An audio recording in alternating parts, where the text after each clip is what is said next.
Praise the Lord. Bible reading 1వ కీర్తన. దుష్టుల ఆలోచన చొప్పున నడవక, పాపుల మార్గమున నిలవక, అపహాసకులు కూర్చుండు చోటను కూర్చుండక, యెహోవా ధర్మశాస్త్రమునందు ఆనందించుచు దివారాత్రము దానిని ధ్యానించువాడు ధన్యుడు. అతడు నీటి కాలువల యోరను నాటబడినదై ఆకు వాడక తన కాలమందు ఫలమిచ్చు చెట్టు వలె నుండును. అతడు చేయునదంతయు సఫలమగును.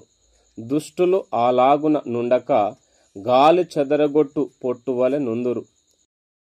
కాబట్టి న్యాయ విమర్శలో దుష్టులను, నీతిమంతుల సభలో పాపులను నిలువరు. నీతిమంతుల మార్గము యెహోవాకు తెలియును, దుష్టుల మార్గము నాశనమునకు నడుపును. ఆమేన్. God bless you.